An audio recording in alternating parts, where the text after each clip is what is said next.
During his initial week in office, President Trump issued multiple executive orders impacting various sectors such as immigration, climate policy, oil drilling, health care, medical research, and abolishing federal diversity programs and gender definitions. Some of those orders will have an immediate effect, especially those pertaining to immigration. The first set of immigration executive actions strengthens initiatives for mass deportation, substantially increasing risks for individuals lacking legal status within the United States. Being that Louisiana is an immigrant-heavy state with many cities labeled as sanctuary cities, some argue that this can be detrimental to the communities. You know, in our state, I mean, as you know, for the last probably 20, 30 years, New Orleans as a whole has always had a huge Honduran community as well as immigrant community. I mean, we're built on immigrants.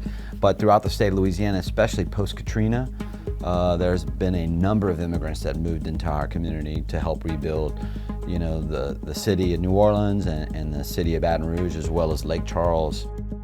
David Rosas is an immigration and criminal attorney in the state of Louisiana. He sat down with me to discuss the impact this can have on our state. And David says not only is this impactful to the state and the communities within it, but also the state's economy. I'm not an economist, but I can tell you, it's interesting. I was a lawyer. I've been doing immigration for about 21 years. Wow. And so I was here when Katrina hit, and a lot of people had poured in from Texas and California and the border and South America and Central America to help rebuild our community. Well, these people ended up becoming part of our community over the last 20 years. And so I would think that having a mass deportation would be a huge impact on the labor force. We already have a shortage in labor in the United States. What rights do these immigrants have, both documented and undocumented, if they are ever approached by law enforcement? So, number one, it's our position as immigration attorneys and criminal defense attorneys and anybody who's really studied the Constitution is that, you know, human beings have a fundamental right to due process. And when we founded our country on that, you know, there was no taxation without representation, right? And so, although we've had a struggle as a country to be able to provide rights to anyone who wasn't your average, you know, white American, I think in this context, all people who are here have a fundamental right to due process. Now recently, Louisiana Attorney General Liz Muriel released a statement stating that the president's priority in the immigration process is to remove violent criminals and those that may be on the known terrorist watch list. But some experts say that won't be an easy task.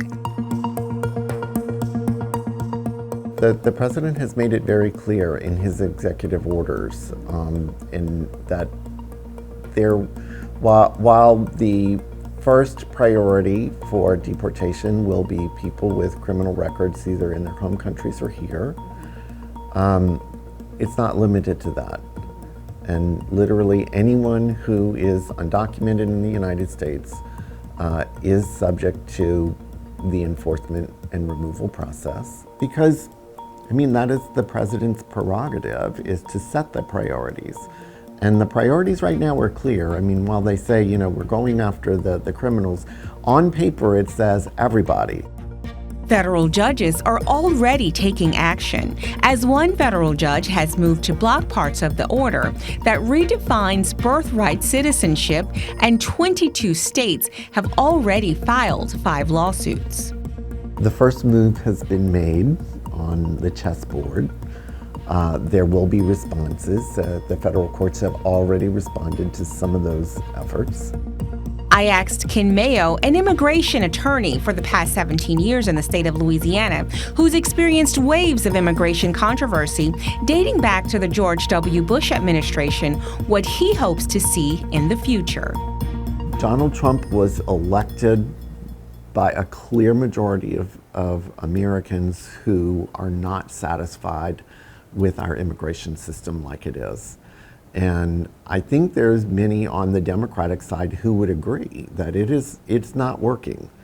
And we need a solution that really honestly serves our country and the needs of our economy, and also the human interest involved. You know, the holy grail of a comprehensive immigration reform, okay, that would secure the borders, provide for a reasonable asylum process, and also meet the needs of our economy for workers that are needed.